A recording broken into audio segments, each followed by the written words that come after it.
예배하는 자가 영과 진리로 예배할지니라. 아멘.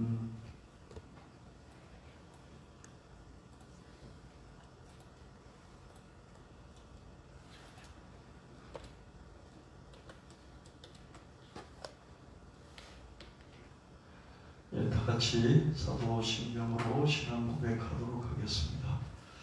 전능하사 천지를 만드신 하나님 아버지를 내가 믿사오며 그 외아들 우리 주 예수 그리스도를 믿사오니 이는 성령으로 잉태하사 동정녀 마리아에게 나시고 본디오 빌라에게 고난을 받으사 십자가에 못 박혀 죽으시고 장사한 지 사흘 만에 죽은 자 가운데서 다시 살아나시며 하늘에 오르사 전능하신 하나님 우편에 앉아 계시다가 저주로서 산자와 죽은 자를 심판으로 오시리라. 성령을 믿사오며 거룩한 공의와 성도가 서로 교통하는 것과 죄를 사하여 주신 것과 몸이 다시 사는 것과 영원히 사는 것을 믿사옵나이다. 아멘.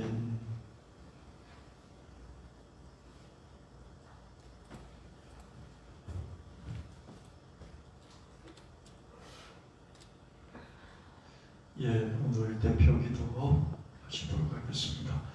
이 시간 우주 성남왕성을 정리하시고 경영하시는 주님을 찬양합니다. 이 땅에 사람으로 오셔서 죄와 죽음에서 우리를 구원하신 주님을 찬양합니다. 오직 주님의 은혜로 우리가 주님을 믿고 주님을 계속 알아가게 해주셔서 고맙습니다. 이 어려운 시대를 살아가는 우리 각자의 고단한 형편에도 불구하고 오늘 주님께 나와 예배드릴 수 있어서 감사합니다. 주님을 사랑하는 우리 마음이 희미해지고 주님을 믿는 우리 믿음이 약해진 것을 회개합니다. 주님 나라와 주님 을을 먼저 구하지 못하고 우리 욕심부터 없애는 것을 회개합니다. 이 땅에서 코로나 바이러스 감염증이 속히 완전히 사라지게 하시고 그럼에도 불구하고 우리가 적응하고 생존하고 번성하게 하시길 간구합니다. 이 시간 다시 주님 말씀을 붙잡습니다. 주님에 대한 우리의 사랑과 믿음을 다시 회복하고 그래서 기적적인 삶을 일궈내고 주님께 큰 영광을 돌리는 우리가 되기를 간절히 원합니다. 우리 주 예수 그리스도 이름으로 간절히 기도하옵나이다. 아멘. 말씀 다 들어서 읽겠습니다.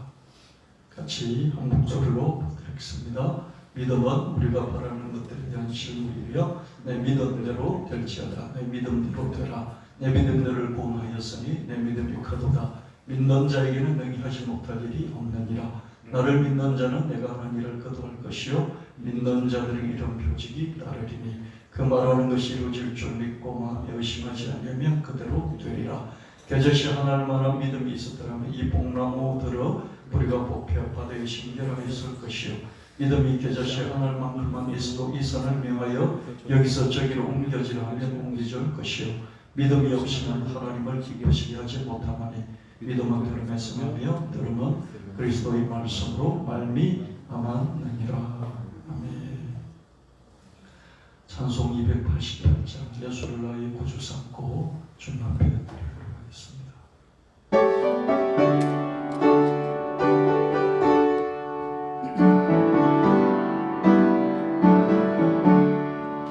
예수를 나의 삼고 성령과 피로써 거듭나니 이 세상에서 내 영혼이 하늘의 영광 누리도다. 이것이 나의 감정이요 이것이 나의 찬송일세. 나서는 주를 찬송하리로다.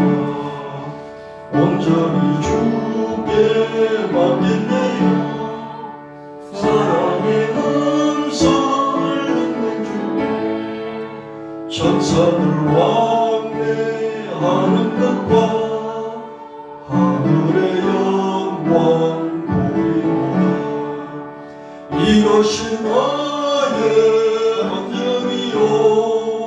이것이 나의 찬송일세. 나서는 동안 끊임없이 우주를 찬송하리로다. 주 안에 기쁨 누림으로 마음의 풍랑이 잔잔하니 세상과 다른 양보듣고 구속한 주만 보이노라. 이것이 나의 안녕이요 이것이 나의 찬송일세. 나서는 너만 끊임없이 구주를 찬송하리로다.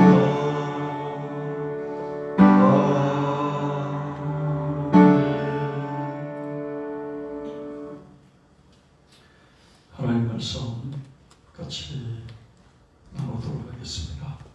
오늘 말씀 요한복음 1장 1절로 4절 말씀인데요. 태초에 말씀이 계신다. 이 말씀이 하나님과 함께 있었고 이 말씀이 하나님이시다. 이 말씀이라는 그분이 태초에 하나님과 함께 계시면서 만물을 창조했다. 모든 만물이 이 말씀으로 말미암아 지어졌다. 이렇게 기록하고 있습니다.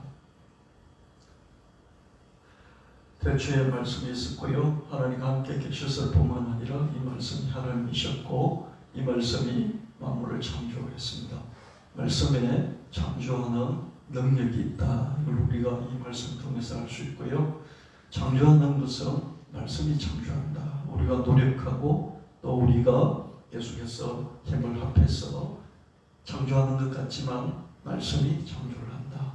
근데 이 말씀은 하나하나의 단어로 되어 있을 뿐만 아니라 또 이 단어들이 응집되어 있는 어떤 방향성을 갖고 응집되어 있는 테마로 구성되어 있고요. 이 테마를 쫙 펼치면 또 여러 이야기로 확장이 됩니다.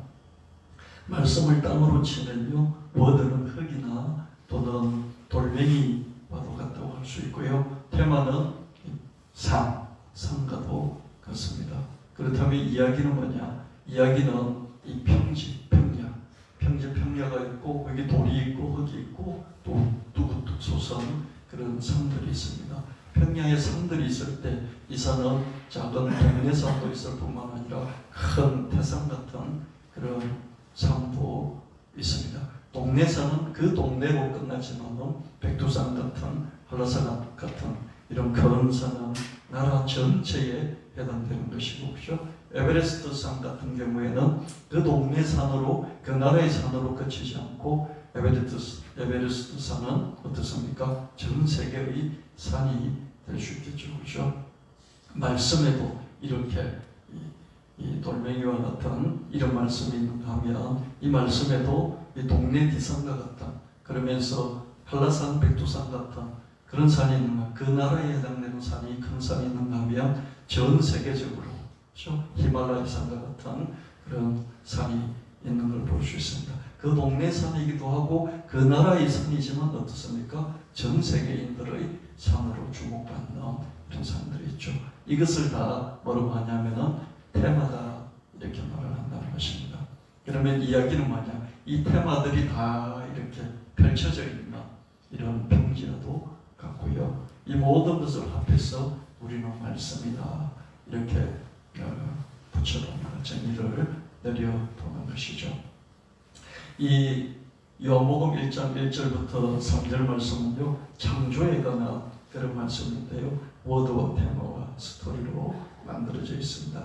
여러분, 우리가 힘이 없을 때 우리가 늘 의지하는 말씀들이 있는데 그게 창세기 말씀이에요. 그렇죠? 창세기는 창조부터 시작을 하기 때문에요. 창세기는 읽을 때마다 우리에게 큰 힘을 주는 것을 볼 수가 있습니다. 창조가 있는 것이, 창조라는 큰 산이 있는 것이죠. 그 큰 산에서 모든 것들이 출발해서 이 요한계시록까지 창조의 이야기가 펼쳐지는 걸 볼 수 있습니다. 창세기 2장 16절 17절 말씀에 여호와 하나님이 그 사람을 명하여 이르시되 동산에 있는 모든 나무의 나무의 열매는 내가 네 마음대로 먹되 선악을 알게 하는 나무의 열매는 먹지 말라. 먹으면 반드시 내가 죽는다. 이렇게 말씀하십니다. 창세기 3장 6절 7절 말씀에 그 여자가 그 열매를 따먹고 자기와 함께 있는 남편에게도 주매 그도 먹은지라. 이에 그들의 눈이 밝아져서 자기들이 벗은 줄 알고 무화과나무 잎을 엮어 침으로 삼았더라. 이 말씀은 인간의 계약의 위에 하나님과 맺은 계약이 있습니다. 하나님이 네 마음대로 해라. 그리고 이 선악을 알게 하는 이 나무의 열매를 먹지 말라. 자, 도장 찍어. 그래서 계약을 했어요. 근데 이 인간이 일방적으로 이 계약을 파기하게 됐습니다. 그래 그에 관한 말씀이고 그에 관한 워드 테마 스토리인 걸 볼 수 있습니다. 로마서 5장 12절 말씀은요. 그러므로 한 사람 아담 하와로 말미암아서 제가 세상에 들어왔어요. 이 죄라는 것은 계약을 위배한 이것이 죄였죠. 그죠? 이런 죄가 계속 쌓이다 보니까 노아 홍수 같은 그런 하나님의 심판이 있었고, 노아 홍수 심판만으로 되지 않고 죽음이라는 이 죽음이 사망이 들어오게 됐습니다. 이와 같이 모든 사람이 죄를 짓게 되기 때문에 사망이 모든 사람에게 미치게 되는 것이죠. 이것이 기독교의 뭐라고 할까요? 인간에 대한 인간론. 하나님이 창조하시고 죄를 짓고 죽음에 이르고 또 구원을 받아야 할 그런 존재로서의 이 인간에 대해서 정의를 내려주고 있습니다. 인간의 죄와 죽음에 관한 그런 말씀이고 워드 테마 스토리. 여러분 이 테마는 뭡니까? 인간의 죽음에 관한 것이죠. 죄와 죽음. 이 죄와 죽음은 이 기독교 역사에서 또 교회에서 끝없이 많이 되풀이 되면서 설교되어지고 있는 그런 테마라고 볼 수 있죠. 그렇죠? 그래서 한편의 설교가 완성돼서 교회에서 설교를 하게 되면 그게 스토리로 전개돼서 들려지게 되는 것입니다. 요한복음 3장 16절 말씀에 하나님이 세상을 이처럼 사랑하사 독생자를 주셨으니 이는 그를 믿는 자마다 멸망하지 않고 영생을 얻게 하려 하시니라. 인간이 창조되어서 하나님 보시기에 참 좋았지만 계약을 위반함으로써, 왜 계약을 위반했습니까? 자유의지가 있기 때문이죠. 자유의지라는 것은 뭐냐면요, 하나님도 안 믿을 수 있는, 하나님을 배반할 수 있는 이런 자유, 마음대로 할 수 있는 이런 자유, 그것을 하나님이 인간에게 주셨죠. 그죠? 너는 나와 똑같은 당사자로서 100% 주체로서 계약을 체결했다. 너는 이 계약을 지켜야 한다. 나도 지키겠다. 내 인간이 파기함으로 죄를 짓고 죄 때문에 사망이 들어와서 우리는 죄와 사망에서 뭔가 해결함을 받아야 되는 것이죠. 이 해결을 받기 위해서 하나님이 독생자를 주셨다. 이 독생자를 알고 믿고 아는 자마다 죄와 죽음에 이르지 아니하고 영생을 얻게 한다. 이렇게 말씀하고 있습니다. 인간의 구원에 관한 그런 말씀이고요. 이 말씀, 이런 테마, 이런 이야기가 어떻게 되어집니까? 성경을 관통해서 계속해서 우리에게 흘러내려오고 있습니다. 창세기 3장 21절에 보면 하나님이 아담과 하와를 찾아오셔서 짐승을 죽여서 피를 흘리고 그 가죽으로 새로 옷을 입혀 주신 걸 볼 수 있습니다. 거기부터 시작된 하나님의 구원의 역사가 요한계시록까지 계속 이어지죠. 그렇죠? 이런 것을 테마다 이렇게 말씀합니다. 마태복음 1장 1절 6절 말씀에 아브라함과 다윗의 자손 예수 그리스도의 족보다.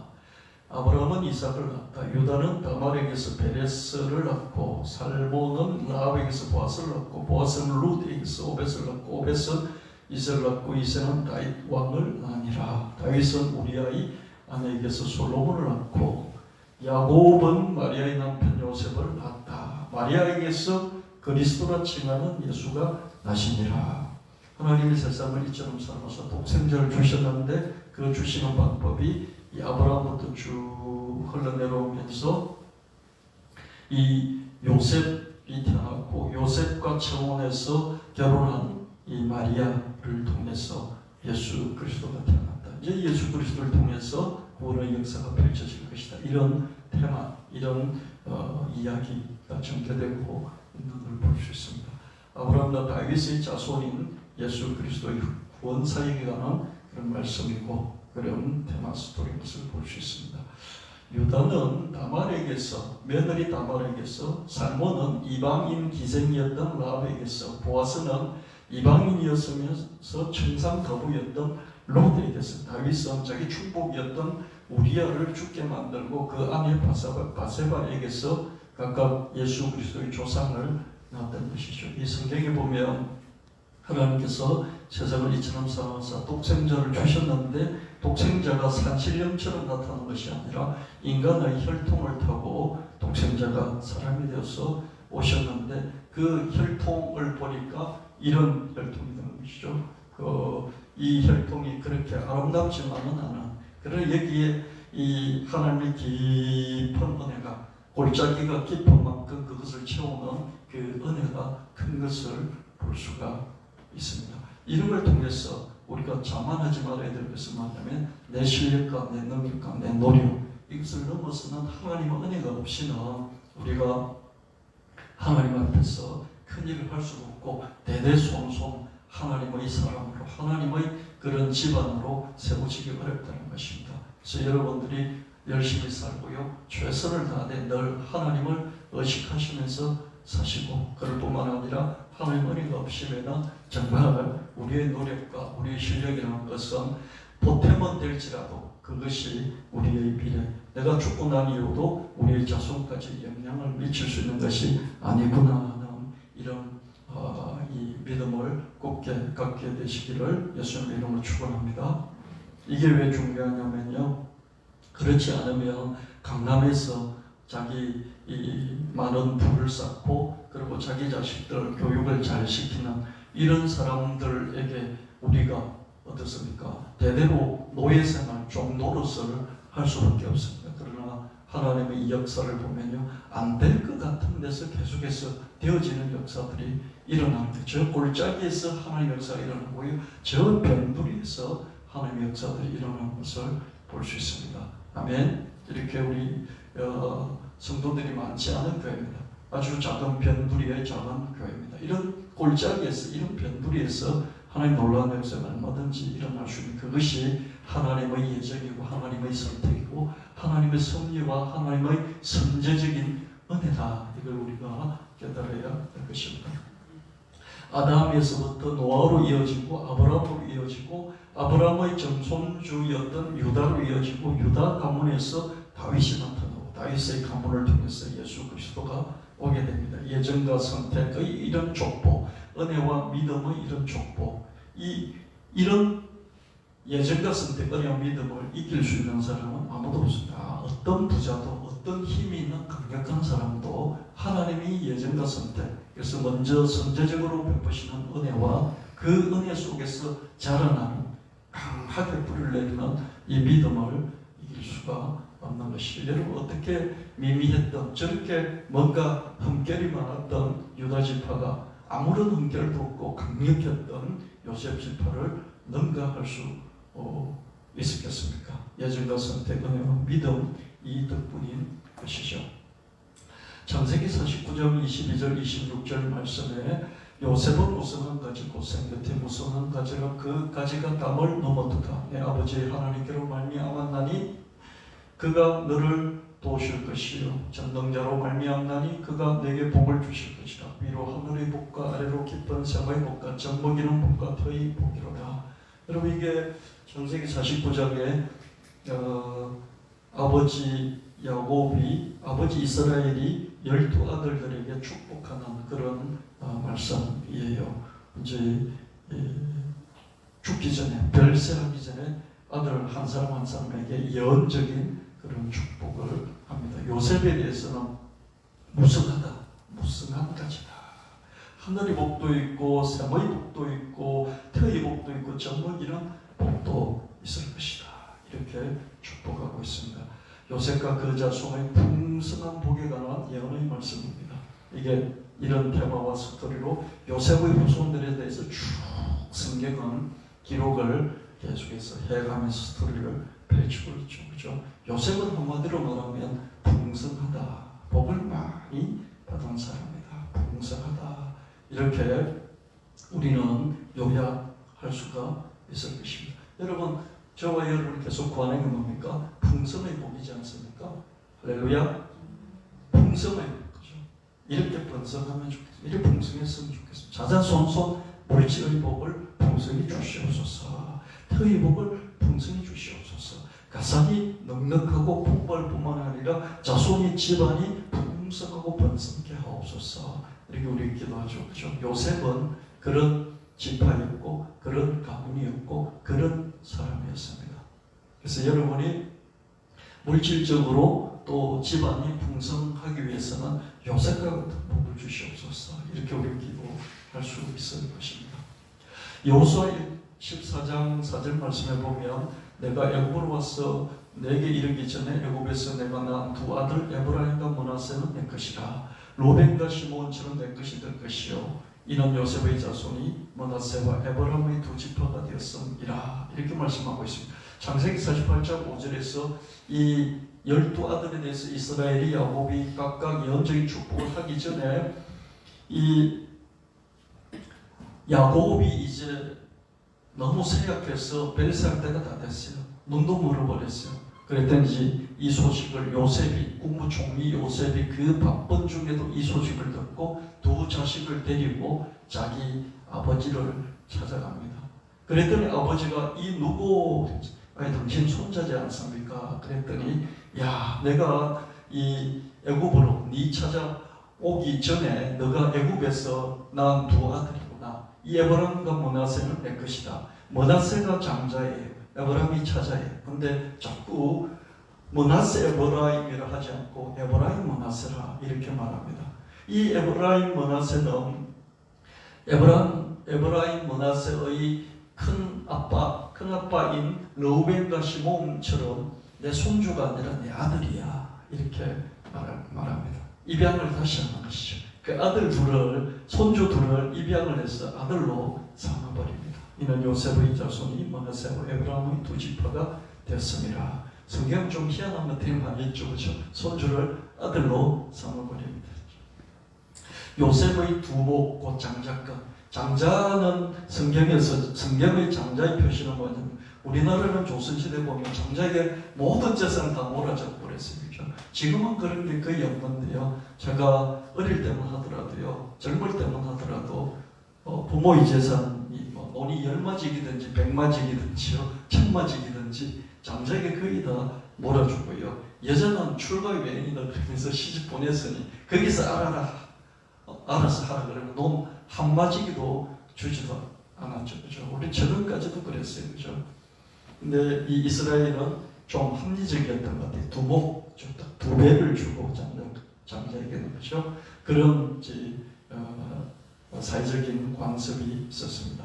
이런 요셉이 장자다. 요셉은 12형제 중에 11번째거든요. 11번째인데 그 집안 전체를 먹여 살린 그 공로를 인정해서 아버지가 장자라고 임명을 준 것입니다. 거기에 관한 말씀이고 그런 테마 스토리가 쭉 계속해서 이어지는 것을 볼 수가 있습니다. 창세기 48장 13절 14절 말씀에 오른손으로, 야곱의 오른손으로는 손주 에브라임을 이스라엘의 왼손을 향하게 하고 왼손으로는 므낫세를 이스라엘의 오른손을 향하게 하여 이끌어 그에게 가까이 나아가며 요셉이 자기 아버지에게 나아갈 때 에브라임과 므낫세 둘을 데리고 갔습니다. 이스라엘이 오른손을 펴서, 이스라엘은 야곱입니다. 이스라엘이 오른손을 펴서 차남 에브라임의 머리에 얹고 왼손을 펴서 므낫세의 머리에 얹으니 므낫세는 장자로도 팔을 붙박고 얹었더라. 이게 무슨 말씀이냐면요, 요셉인지 자기 아버지가 기력이 세서 앞도 잘 보지도 못하고 이렇게 데리고 간 거예요. 그래서 이제 이 할아버지가 손주들 보고 내 아들 둘로 삼고 그리고 축복을 하는데, 그죠? 당연히 장자니까 장자를 오른손으로 축복하게 하고 차자를 왼손으로 축복하게 하려고 그렇게 요셉이 배치를 시켰다는 거예요. 그죠? 그렇잖아요. 오른손이, 지금은 오른손 왼손 구별이 없습니다. 근데 성경에서는 오른손이 좀 더 힘이 있다 이렇게 보는 거예요. 이해되십니까? 여러분 오른손에 힘이 더 있고 왼손에 힘이 없고 그런 거 아닙니다. 성경은 그냥 관습대로 오른손에 힘이 좀 더 있다 이렇게 보는 거예요. 그렇죠? 그래서 예수님이 하나님은 오른편에 앉았든지 왼편에 앉았든지 상관이 없어요. 근데 성경은 이런 관점에 따라서 예수님은 하나님 보좌 우편에 앉으셨다 이렇게 말하는 거예요. 아멘? 이해되시죠? 그죠? 오른편, 여러분 천국의 오른편이 어디 있고 왼편이 어디 있습니까? 이해되십니까? 천국은 무한대의 어떤 세계인데 거기에 동서남북 사방에 오른편이 있고 왼편이 어디 있겠습니까? 천국이에요. 맞습니까? 하나님이 이렇게 사람처럼 여기 딱 이렇게 앉아 계십니까? 그래서 오른편이 있고 왼편이 있습니까? 하나님이 영이신데 어떻게 여기 앉아 있는 데가 딱 보좌가 있고 그 옆에 오른쪽이 있고 왼쪽이 있겠냐고요. 그렇게 여기는 것이죠. 하나님 계시고 그 오른편에 힘이 더 있을 것이다. 그래서 오른편에 예수님이 앉으셨다 이렇게 말씀하시는 것이죠. 예수님 하나님이 이렇게 폼 잡고 계시고 오른편에 예수님 옆에서 딱 자리 잡고 계시고 그런 모습이겠습니까? 천국이요. 그래서 성경은 오른쪽에 힘이 있다. 그래서 우파들이 우리는 우파다. 우파가 하나님 파다. 뭐 이렇게 주장하고 좌파는 여기는 사탄이 있어. 뭐 이렇게 말하는데 이거는 그냥 성경을 너무 터무니없이 이렇게 이해를 한 것입니다.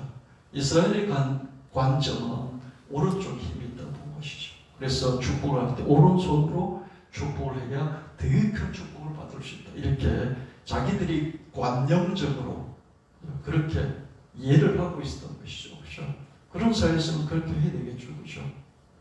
그래서 장자에게 축복을 더 많이 해달라고 합니다. 근데 할아버지가 눈이 멀어서 장자인지 차자인지 몰라요. 그런데 이렇게 팔을 바꾸는 거예요.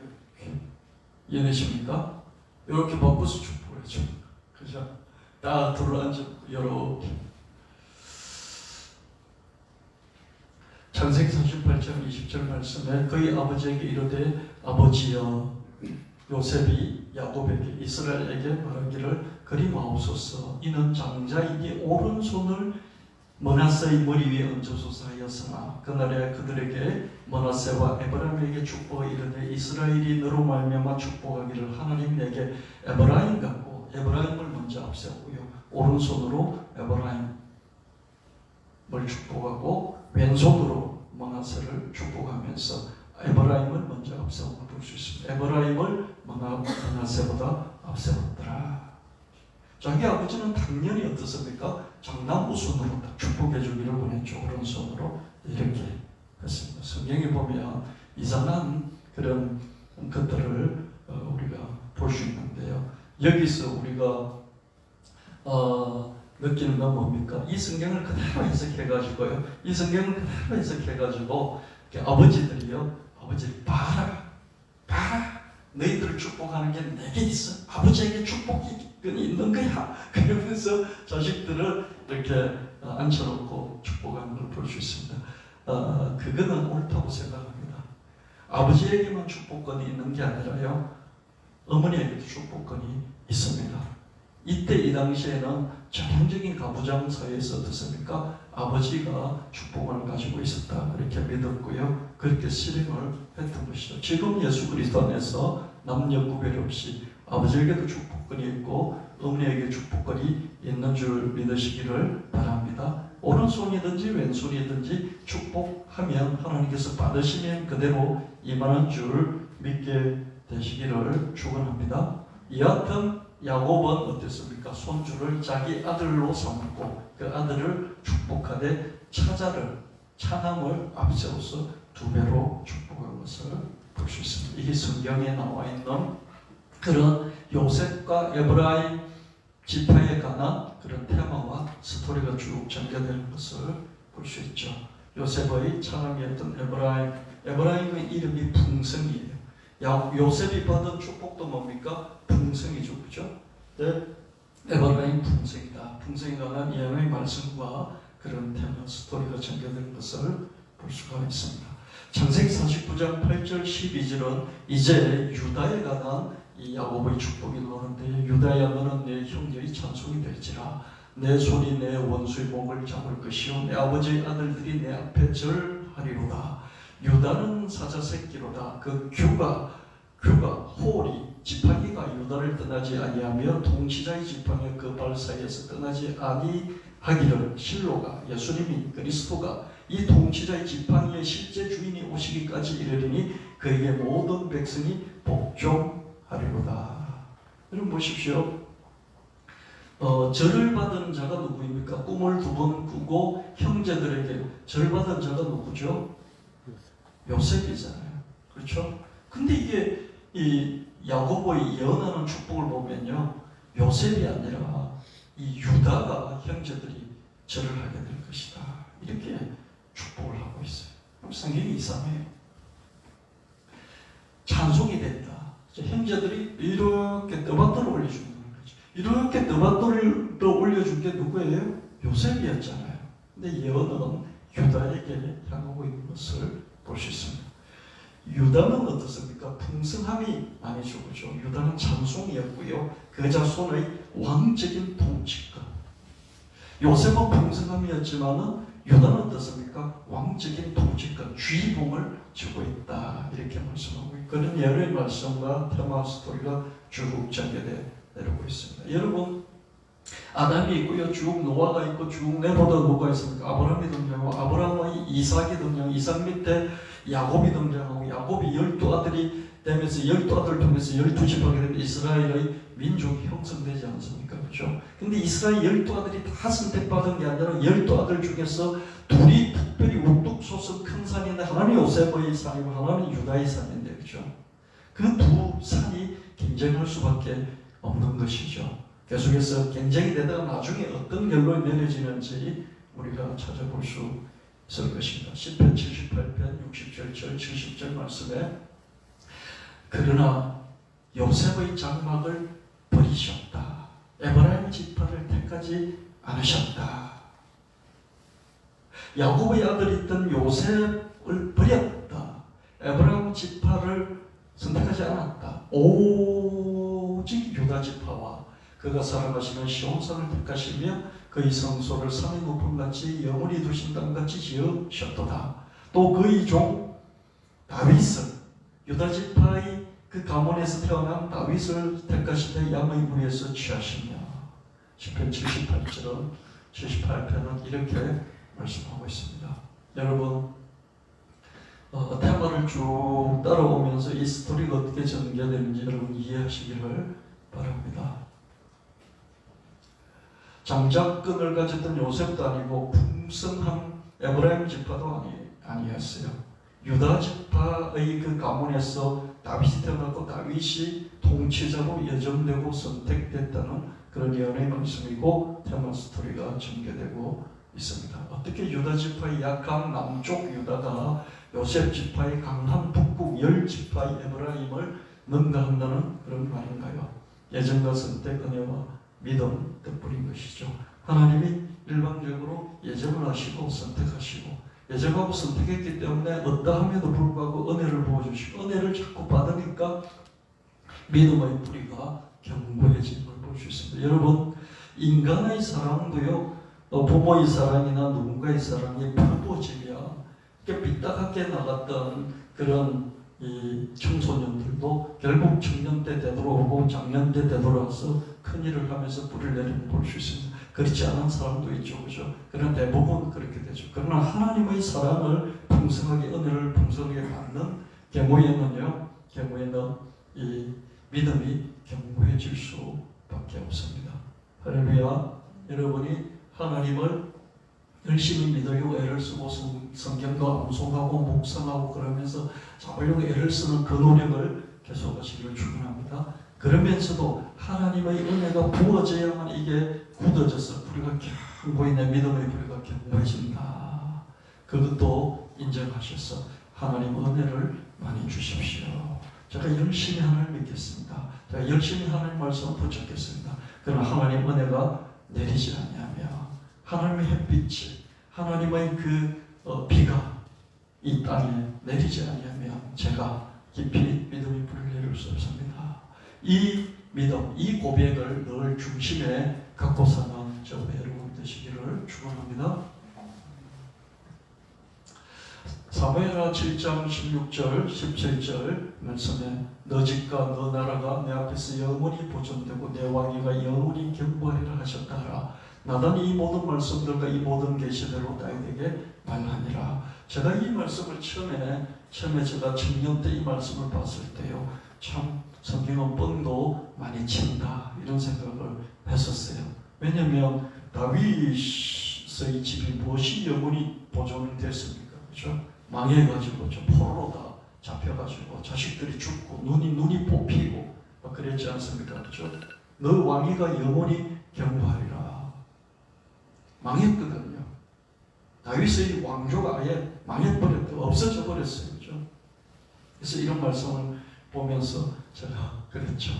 야, 성경이 왜 이렇게 좀 지나가다 없어져 버린 이런 걸 가지고 이렇게 뻥을 칠까, 그런 생각도 들었어요. 하나님 못 믿는 것도 아니고 성경 진리 말씀이 아니라는 것도 아니었지만은 그런 마음에 이런 구절들을 볼 때 선뜻 받아들이기가 어렵다는 것이죠. 그죠?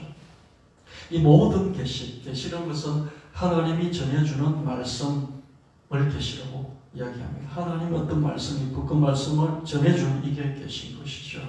그걸 일반적인 세상의 용어는 신탁이다 이렇게 말합니다. 신탁은 뭐냐면은 하나님의 뜻, 하나님의 생각, 하나님 말씀을 준다는, 밝혀준다는 이게 신탁인 것이죠. 제사장을 통해서든지 선지자를 통해서든지 말씀을 주시는 것이죠.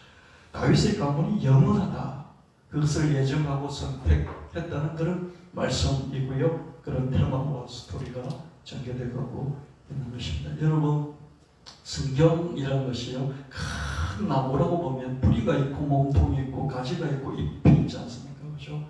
많은 사람들이 이파리를 붙들고 믿고 있어요. 이파리를 붙들고요. 이파리를 붙들고 복 주시옵소서, 복 주시옵소서, 이파리를 붙든다고. 우리가 뿌리를 알고 몸통과 가지들도 알 수 있어야 되겠습니다. 그렇죠? 이 성경 66권의 큰 땅에는요, 산들도 있다는 거예요. 동네 뒷산도 있고, 그렇죠? 한라산 백두산도 있을 뿐만 아니라 히말라야 산도 있다는 것이죠. 그렇죠? 동네 마을에 해당되는 산도 있지만은 국가 전체에 해당되는 산도 있고, 또 어떻습니까? 전 세계 전체에 해당되는 그런 큰 산도 있다는 것이죠. 그렇죠? 아멘? 아멘. 성경 66권 전체는 뭡니까? 이 땅, 지구 땅 전체를 말할 수 있죠. 그렇죠? 그러면 히말라야 산같이 큰 산은 뭡니까? 그 큰 산이 예수 그리스도라는 거예요. 아멘?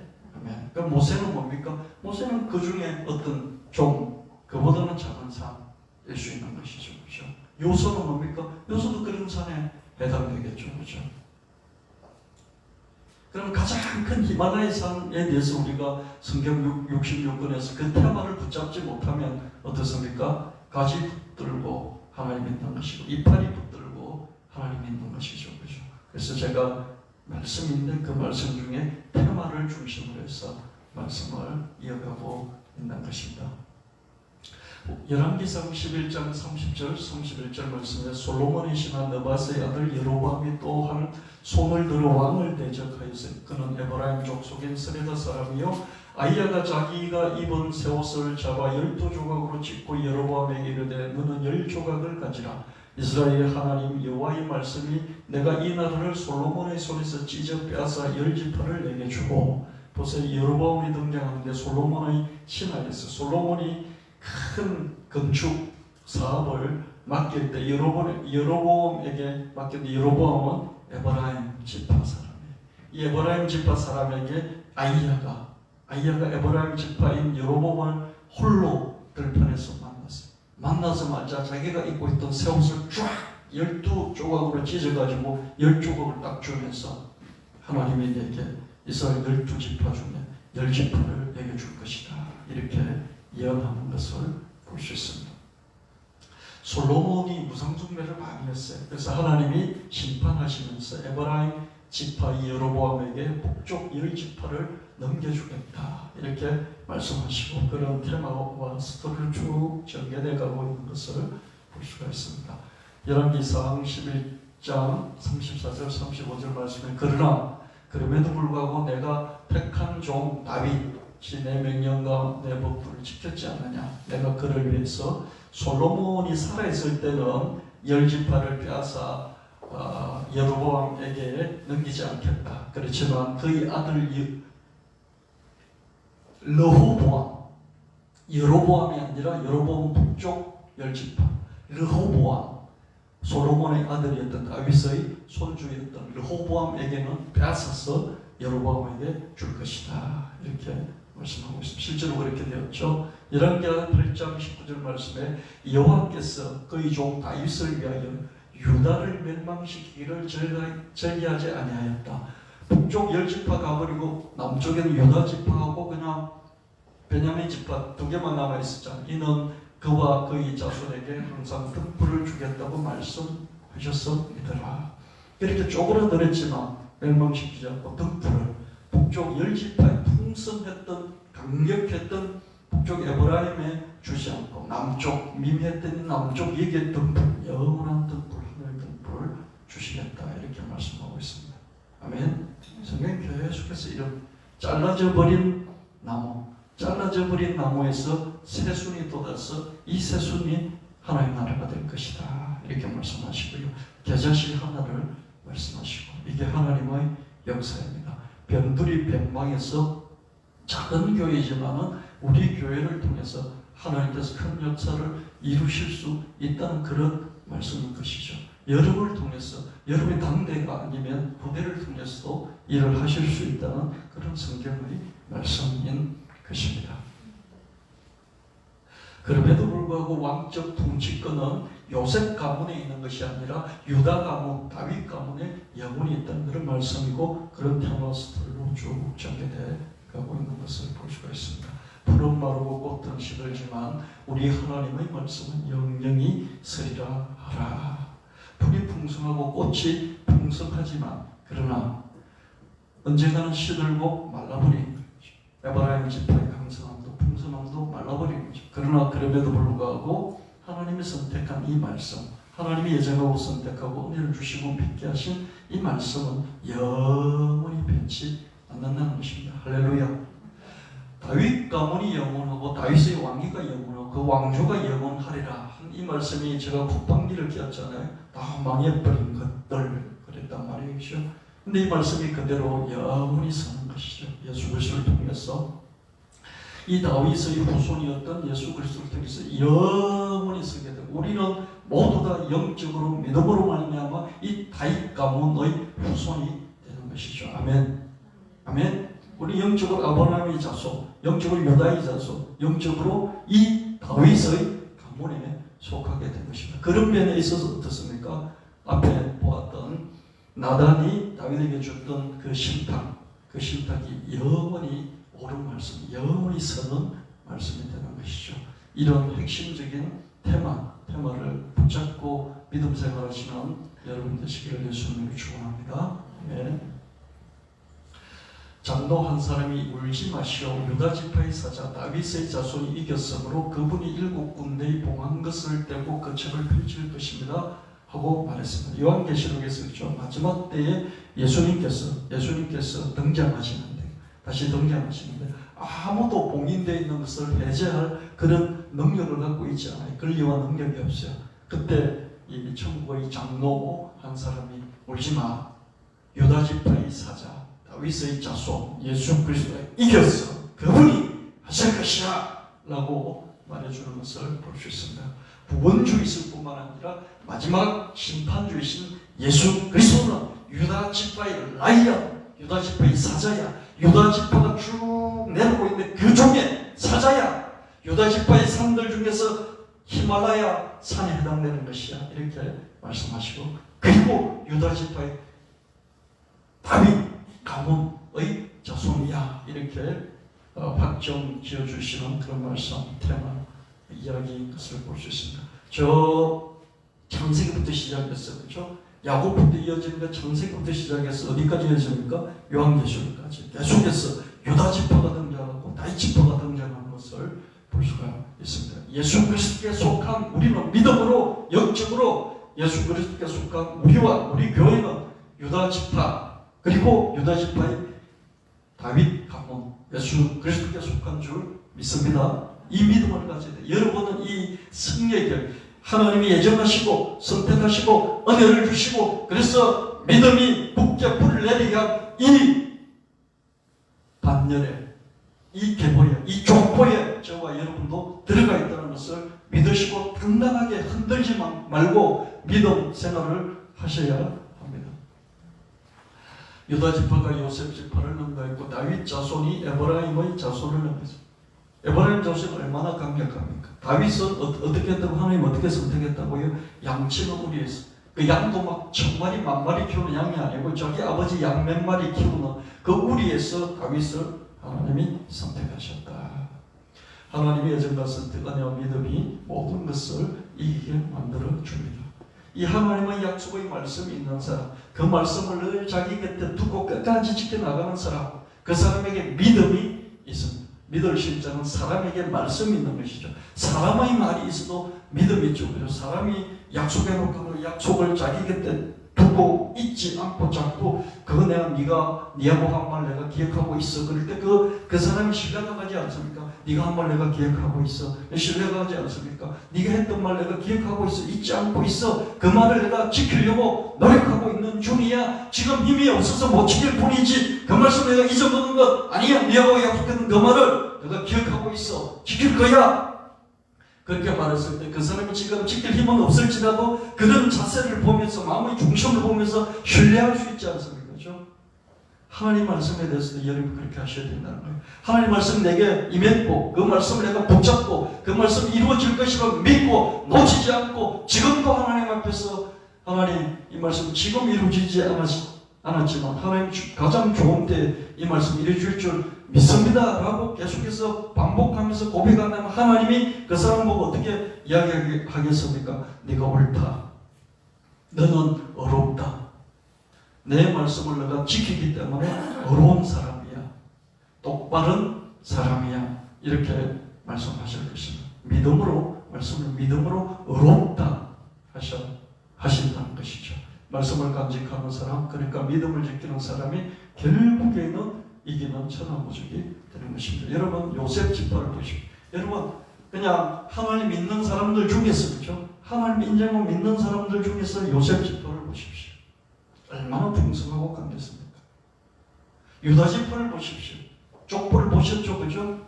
마태복음 1장에 나오는 족보를 보셨잖아요. 이상하지 않습니까? 그렇게 막 기태나고 부티나는 집안의 그 혈통이 아니었던 것 같아요. 다윗은 어떻습니까? 다윗은 그냥 자기 아버지 미미한 집안, 자기 아버지 양치는 목동이었어요. 양도 목장이 아니었어요. 그냥 양 몇 마리 쳤어요. 그 다윗을 하나님이 선택하셔서 결국 여기까지 이르게 된 것을 볼 수 있습니다. 다윗에게 약속하신 말씀, 너 위가, 너 왕위가, 너 집안이 영원히 보존될 것이고 영원할 것이다. 이 말씀이 그대로 이루어졌습니다. 그래서 최고의 승리자는 유다였고요. 물론 아브라함도 이삭도 야곱도 승리자였죠. 밑에 분화되어 내놓는 그 첫 번째가 유다입니다.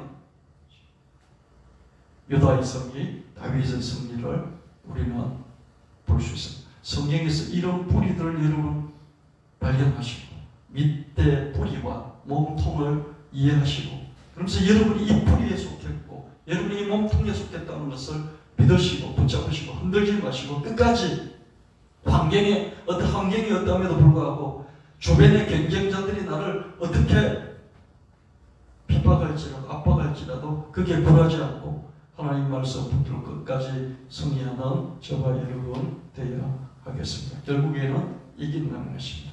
마태복음 4장 4절 말씀에 예수께서 대답하여 이르시되 기록되었을 때 사람이 떡으로만 살 것이 아니요 하나님 입에서 나오는 모든 말씀으로 살 것이라. 성경 66권의 말씀은 창조됐다. 그러다가 죄를 지었다. 그래서 죽음이 이르렀다. 그래서 구원할 것이다. 라는 이런 핵심 테마, 줄거리, 이런 몸통으로 짜여져 있습니다. 이런 것이 구원 이야기죠. 구원에 대한 이야기죠. 이 구원사로 이렇게 엮어져 있습니다.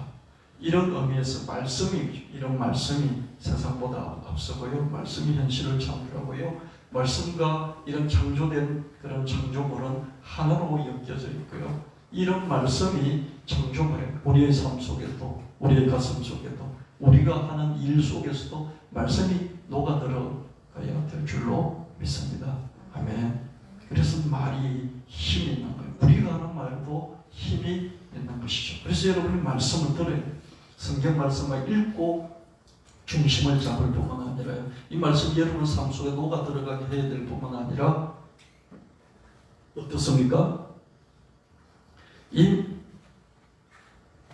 말씀 여러분이 하는 말도 여러분 삶을 끌고 갈 수 있는 힘이 있다는 것을 여러분 믿으셔야 합니다.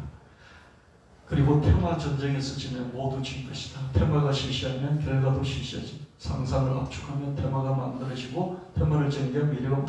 여러분 보십시오. 성경 66권을 쭉 보니까 작은 산도 있고 큰 산도 있잖아요. 그죠? 작은 산은 뭡니까? 뭐 이런저런 사람들이 얘기가 나오겠죠. 작은 산들, 하나님 믿는 사람들인데 요렇게 했다. 뭐 갈렙이 어떻게 했다. 뭐 또 어떻습니까? 야베스가 뭐 하나님 땅을 얻었다. 이런 것들은 작은 산들이죠. 그 사람 집안에 해당되는 작은 산들. 근데 요셉 집안은 어떻습니까? 유다 집안은 어떻습니까? 큰 산들이지 않습니까? 이런 게 테마예요. 이런 테마 전쟁이 성경에서도 이렇게 이 테마가 전쟁처럼 거죠. 전쟁처럼 유다 지파와 에브라임 지파의 전쟁이 여기서 전개되는 걸 볼 수 있지 않습니까? 경쟁이라고도 볼 수 있고요. 여러분 10지파를 가졌던 로보암 북쪽하고요, 두 지파였던 남쪽 유다하고요, 남쪽의 르호보암과 북쪽의 여로보암 사이에 전쟁이 계속해서 있었다라고 성경이 기록하고 있습니다. 어떻다고요? 요셉 지파하고 유다 지파가 세월이 흘러가면서 두 지파가 경쟁하면서 끝까지 전쟁을 벌였다는 것이에요. 이 성경 그렇게 나와 있습니다. 두 지파가 싸웠다. 끝까지 싸웠다. 근데 누가 이겼습니까? 세력이 미약했던 유다 지파가 승리했던 것을 볼 수가 있습니다. 이게 테마. 이 테마가 전쟁을 일으키고 있는 것이죠. 테마가 시시하며 결과도 시시하죠. 여러분의 삶 속에서도 굵직한 큰 성과도 같은 테마가 있어야 됩니다. 하나님 믿되 이렇게 지연말단적인 이파리만 붙들고 믿는 것이 아니라 굵직한 것을 이해하고 그 굵직함 속에 내가 있다는 것을 여러분 확실히 인식하고 그걸 놓치지 않고 믿어나가는 우리가 되어야 되겠습니다. 이 성경은 우리가 도무지 이해할 수가 없어요. 어떻게 이상한 그런 것들을 하나님은 그대로 받으시면서 자기의 선택을 하셨을까? 이런 생각하면 도무지 합리적이지가 않습니다. 상상할 수밖에 없어요. 하나님 왜 그러셨을까? 이런 상상을 딱 앞쪽에서 뭉뚱그려 놓은 것이 테마이고요. 이 테마가 쭉 펼쳐지는 것이 그게 이 얘기인데 그 얘기가 미래입니다. 결국 다윗이 최종적인 승리를 하게 되는데요. 그 승리를 하게 되는 그 미래가 다윗은 몰라요. 그냥 죽고 끝이에요. 자손이 후손이 어떻게 될지 몰라요. 그렇죠? 그러나 어떻습니까? 미래가 쭉 이 테마 속에서 펼쳐져 강들 우리 성경을 통해서 볼 수 있는 것이죠. 저와 여러분도 믿음을 지키다가 죽고 나면 내 자식들이, 내 손주들이 그 후대가 어떻게 될지 몰라요. 그렇죠? 근데 우리가 지금 살아가면서 이 말씀을 굳게 붙잡고 믿음을 지키면서 역면을 했다면, 별세를 했다면 어떻습니까? 하나님이 다윗을 보고 후손을 지켜주시듯이 끝까지 책임지시듯이 우리의 믿음을 보고, 우리가 다윗 같은 믿음을 견지하는 우리의 믿음을 보고, 다윗은 허물이 없습니까? 자기 충복을 죽이고 그 아내를 뺏은 사람인데요. 이 믿음을 끝까지 지키려면 어떻습니까? 하나님이 다윗을 보고 후손까지 책임져 주시듯이 우리 후손도 책임져 주실 줄 믿습니다. 이 믿음의 뿌리, 몸통, 천체를, 이 테마를 확 붙잡고 믿는 이런 믿음들이 있어야 우리가 하루하루 좀 이렇게 믿음이 흔들리고 또 하나님께서 잘 못 사는 것이 있을지라도 하나님 나를 예정하셨어. 하나님 나를 선택하셨어. 하나님 나를 은혜를 주셨어. 나는 유다 지파 다윗 가문에 속해서 나는 예수 그리스도에게 최종 승리자이시요 유다 지파의 사자 라이언이시고 다윗 후손이신 예수 그리스도께 속했기 때문에 이분이 모든 미래의 도장 봉인된 것을 풀 수 있는 권한을 가진 이분에게 내가 속했기 때문에 나와 내 집안은 최종적인 승리자라는 이 근본적인 믿음에서 우리는 흔들리지 않는다는 것이죠. 그런 믿음을 확보하고 끝까지 견지하시는 저와 여러분 되시길 축원합니다. 다음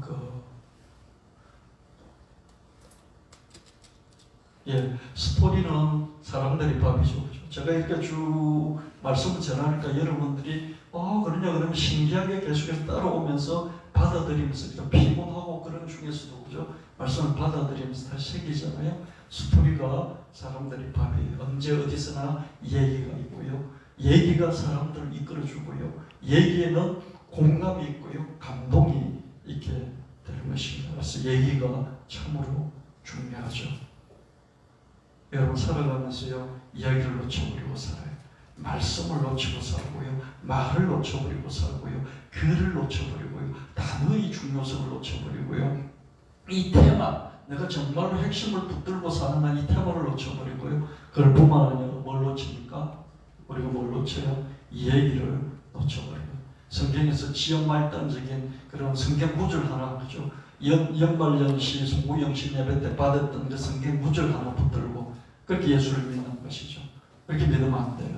뿌리를 알고 몸통을 알고 전체를 알고 태산 같은 히말라야 산 같은 그 산을 알고 그걸 붙들고 흔들리지 않는 그런 믿음 생활을 해줄 줄로 믿습니다.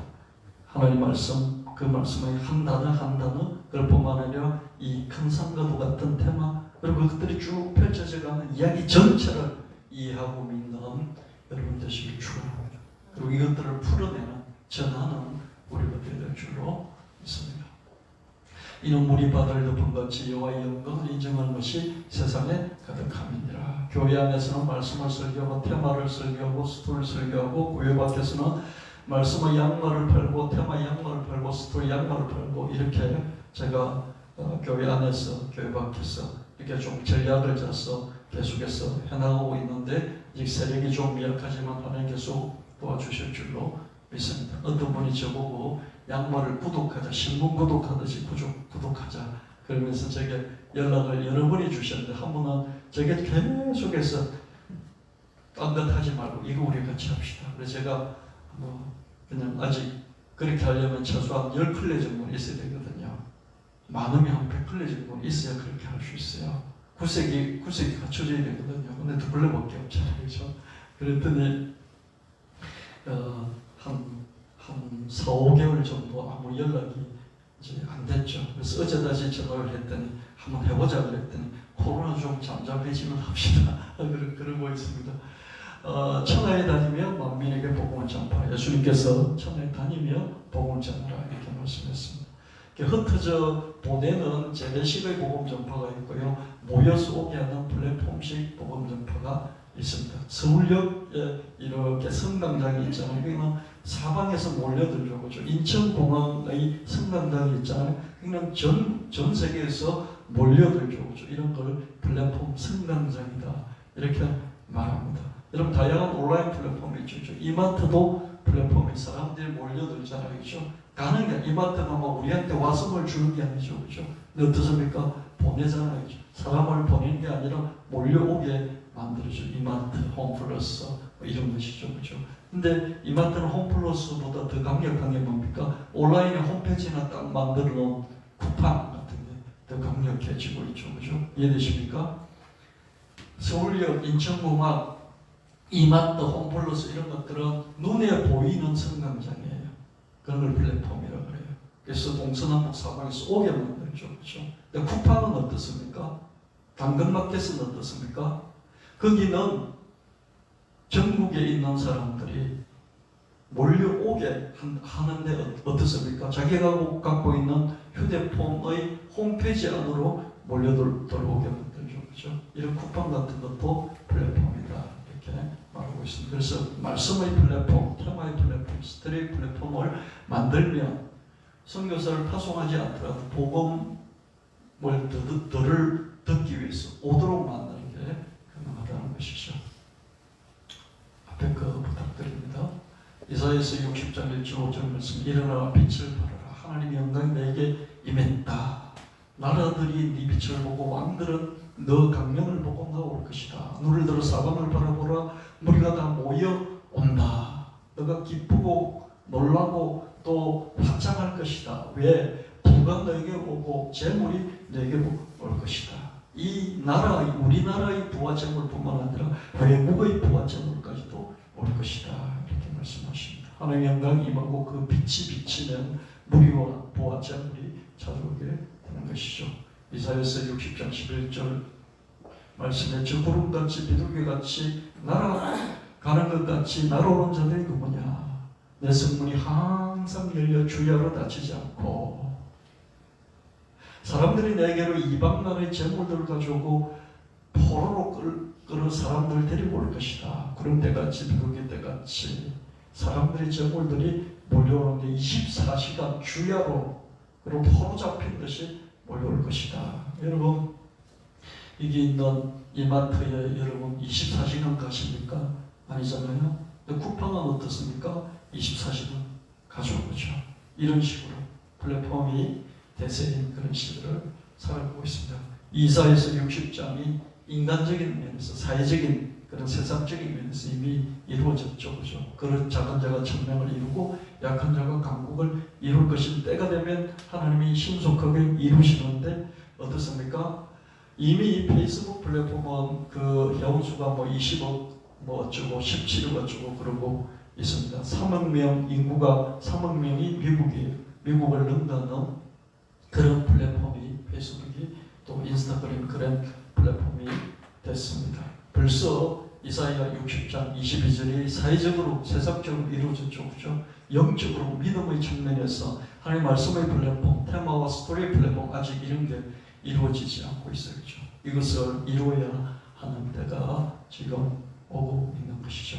말씀 테마 스토리 플랫폼을 만들어 수많은 무리가 몰려오게 만들어야 합니다. 이게 하나님 나라의 확장이 되겠고요. 이게 창조한국이고요. 이게 제가 부르짖는 그런 콘텐츠 제목이 될 줄 믿습니다. 주님 우리 교회를 사용해 주실 줄 믿습니다. 아멘. 쿠팡도 있고 그죠? 페이스북도 있고 구글 인스타그램도 있고 유튜브도 있고 다 있는데 왜? 하나님의 이 말씀, 위대한 말씀과 하나님의 이 테마의 말씀과 스토리 이건 왜 이런 플랫폼이 없을까? 그런 생각을 많이 하고요. 1억 명 이상 되어지는 그런 영화들은 나오는데 그죠? 왜 기독교의 이런 하나님의 구원사, 인류를 구원하는 이런 영화들은 1000만 명 관객을 동원하는 그런 영화도 나오지 않을까? 저는 늘 그런 생각을 평생 목회하면서 20년 목회하면서 계속 해왔습니다. 그래서 우리 교회가 이런 걸 한다면 그 한 집안 밖에 그 미약한 다윗 지파였지만 하나님이 거기서 등불을 영원히 등불이 나게 하시는 그런 역사가 우리 교회를 통해서 일어나지 않을까 그런 말씀을 저와 여러분하고 같이 나누는 것입니다. 찬송가 545장 인원의 아모전가 예배도 이 찬송 부르시고 준비한 내용을 드리도록 하겠습니다. 찬송 부르시고 예배 드립니다. 인원의 아모전가 예배도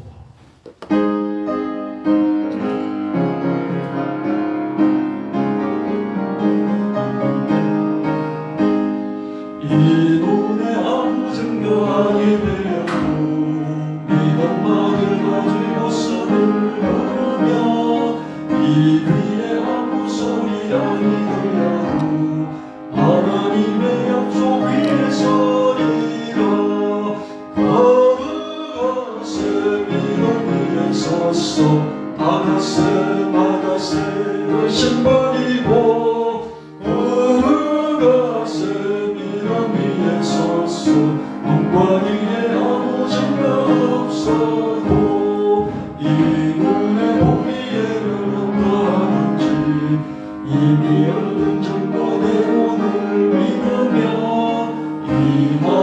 의심없이 살아갈 때에 우리 소원 주 안에서 이루리.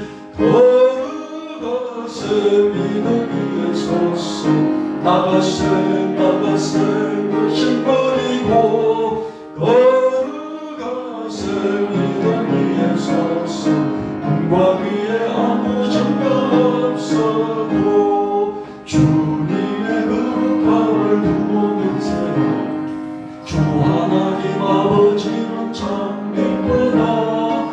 그 귀한 모든 약속 믿는 자에게 넘지 못할 무슨 일이 있을까. 걸어가세 믿음 위에 섰어 나가세 의심 버리고 걸어가세 믿음 위에 섰어 눈과 귀에 아무 증거 없어도.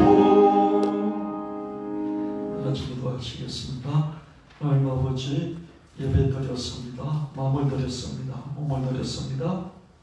우리 기도를 드렸습니다. 이 시간 헌물을 드립니다. 이 헌물에 우리 땀이 있고 눈물이 있고 우리 간절한 기도 제목이 있습니다. 우리 기도 제목을 잊지 마시고 개인적인 가정적인 집안의 또 사업장과 일터 그리고 이 교회 이 나라의 민족을 위한 기도를 들으시고 하나님 응답하실 때를 맞춰서 응반배로 갚아 주시옵소서. 하나님이 말씀 사역에 이 말씀을 무리들이 오게 하고 재물들이 몰려들게 해서 전하는 이 말씀의 플랫폼 세우는 데 있어서 우리 교회가 주력이 되기를 원합니다. 우리 교회를 들어서 사용해 주실 줄 믿습니다. 우리 받을 덕분같이 하나님의 영광을 인정하는 것이 온 세상에 완전히 충만해지는 그런 하나님 우리 교회로 들어서 사용하여 주시고 여기 모인 한 분 한 분들이 이 큰 뜻을 마음에 붙잡고 끝까지 견인하면서 승리하는 한 사람 한 사람 되어주고 우리 교회가 되어지게 하여 주시옵소서. 주 예수 그리스도 이름으로 간절히 기도합니다.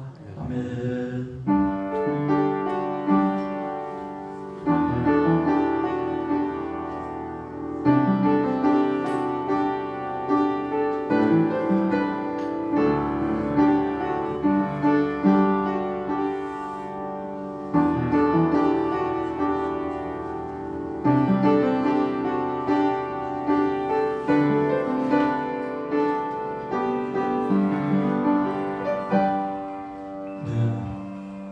주시기 바랍니다.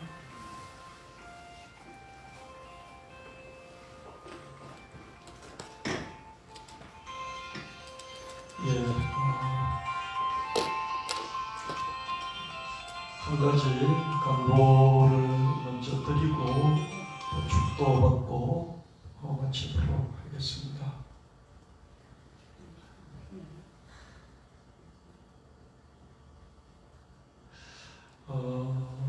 올해 처음 들어서면서요 우리 교회 새 목표가 있었습니다. 창립 20주년 기념주일에 우리 각 사람 각 성도가 또 교회가 큰 영광 돌릴 기회를 주시옵소서. 저도 1년 내내 기도했고요. 여러분들도 또 기도 수요 중보기도 때도 기도를 했습니다.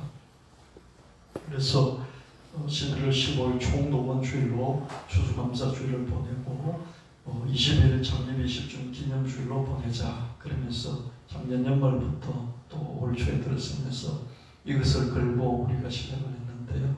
코로나 목병을 만나서 예배조차도 근근히 드렸고 저 같은 경우에는 저 자신이 먼저 살기 위해서 믿음이라는 말씀 주제로 그 테마로 말씀을 개발해서 거의 한 10개월 동안 전하면서 저 자신이 살려고 하나님께 살려고 발부동을 쳤던 그런 한 해였습니다. 그래서 이렇게 올 한 해를 마무리했으면 좋겠습니다. 추수감사주일에 창립 20주년 기념 축하 감사도 같이 하고요. 자원하는 성도는 자발적으로 특상품 과일 한 박스씩 준비해서 드리고요. 작아도 좋아요. 최고로 된 그런 것을 싼 것을 사지 마시고 특산품을 사셔서 이렇게 박스씩 드리면 좋겠고요. 화분과 꽃도 상품으로 드리고 축하떡도 선물로 준비해서 하나님께 드리면서 다 우리가 나누어 갖게 될 것입니다. 창립 20주년 기념주일 22일에는 제가 과거를 돌아보고 미래를 선포하는 그런 말씀으로 주일을 준비하고요. 고단한 올해였지만 여기까지 은혜로 이끌어 주셨습니다. 남은 2달을 잘 마무리하고요. 믿음으로 예배 전이하시고요. 코로나가 어떻든 상관없이 예배는 전해드립니다. 즐거이 헌물을 하시고요. 또 즐거이 추수감사주일 또 기념주일 헌금을 힘껏 해 주시기를 바랍니다. 지난 거의 2달 동안 9월, 10월 재정적으로도 많이 어려웠지만 그 고비를 여러분들이 헌금해 주셔서 다 메꾸고 또 넘어왔습니다. 또 풍성하게 주님께서 올 한 해를 마감해 주시길 바라고요.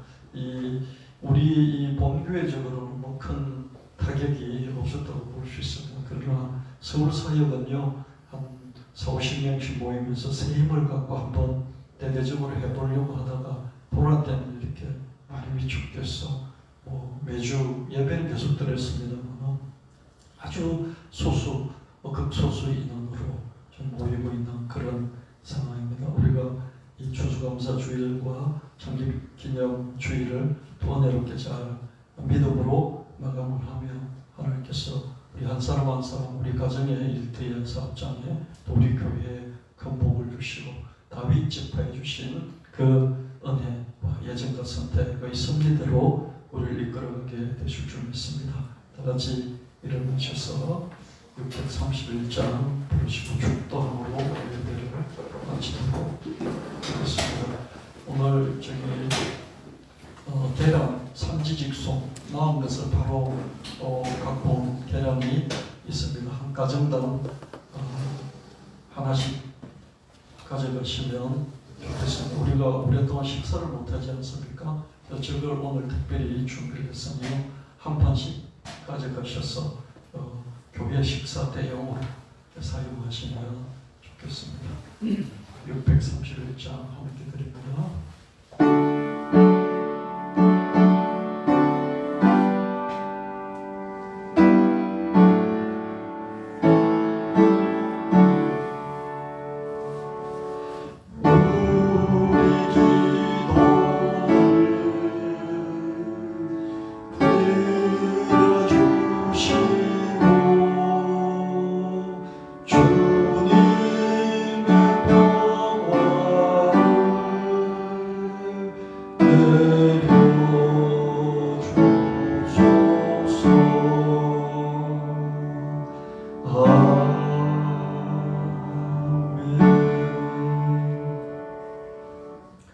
이제는 우리 주 예수 그리스도의 지극하신 은혜와 여정과 선택, 은혜와 섭리로 우리에게 믿음의 뿌리를 견고히 세워주시는 하나님 아버지의 영원무궁하신 사랑하심과 우리를 섭리 가운데서 끝까지 견인하시는 성령 하나님의 인도하심, 예배를 드린 한 사람 한 사람 머리 위에 가정일터 위에 학업 위에 산지사방에 흩어진 성도들과 서울 청년교회 위에 영원히 함께 하실지어다. 아멘.